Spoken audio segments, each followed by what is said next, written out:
Now a question. What have Herbert Hoover, Art Linkletter, Jack London, and Richard Nixon all had in common?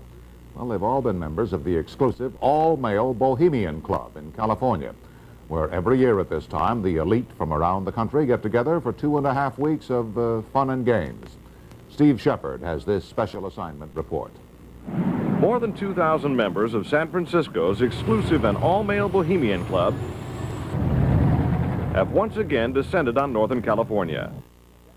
These men will spend most of the month of July encamped on some 2,700 acres of pristine and privately owned redwood forest.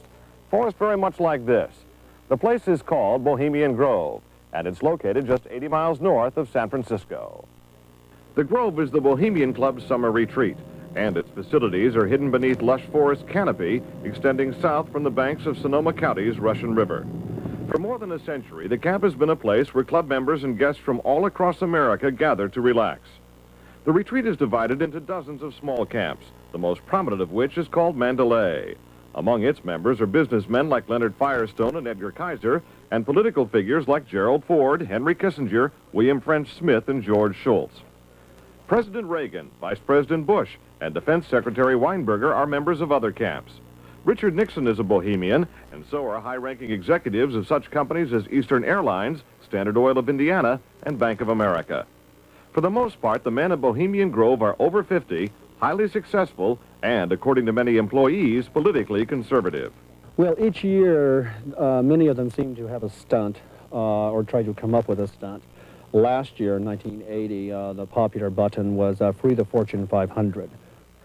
Membership in the Grove is by invitation only and is determined by such factors as social standing, occupation, and personal connections. Privacy is one of the Grove's most cherished virtues.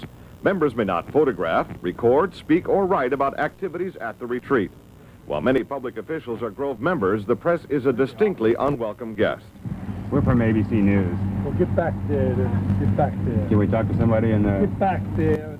Anyone willing to navigate a boat up the Russian River can get a glimpse of the northern edge of the compound, but that's about all. Still, there are outsiders who have researched the Grove. Sociology professor William Dumhoff found out enough to write a book on the place. Well, I think it's a playground for the powerful. It's a place where wealthy men from all of the United States gather for 2 weeks to relive summer camp with this ceremony called the cremation of care that begins the 2-week encampment where the body of dull care, symbolizing woes and concerns, is burned on an altar in front of a big owl statue.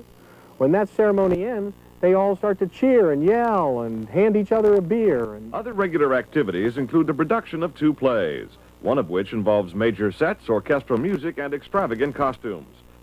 The other play appears to be just a bit on the lighter side, at least judging from these old photos. Members also spend time swimming, hiking, relaxing in the sun, and doing a bit of drinking from the Grove's own privately labeled spirits. Like a boys' camp, the Grove has a symbol, in this case a somewhat fierce-looking owl. It also has a patron saint, St. John of Nepomuk, a legitimate 13th century Bohemian canonized for his sense of honor. What the Grove does not have is any women, not even as employees. Despite its camp-like atmosphere, the Grove does host some serious business. To the degree that there's anything important happens at the Bohemian Grove, it's political. The important speeches that have been made at the Bohemian Grove have been made, for instance, and the best example, by Richard Nixon. Eisenhower gave a speech there. It was the first time the West Coast establishment really saw him close up. Discussions at the Grove in the 1930s helped lead to the development of nuclear power and the atomic bomb. It was at the Grove in 1967 that Richard Nixon and Ronald Reagan hashed out differences over their presidential ambitions. Each year, guests like Henry Kissinger or Zbigniew Brzezinski address members on their areas of expertise. Presidential counselor Edwin Meese will be among this year's speakers. And each year, other guests come to the Grove simply to enjoy themselves. This year, CIA Director William Casey is a scheduled guest of John McCone, former CIA Director. Baseball Commissioner Bowie Kuhn has been invited as a guest of baseball owner Peter O'Malley. Despite the presence of so many notables, the Grove is not without its small headaches.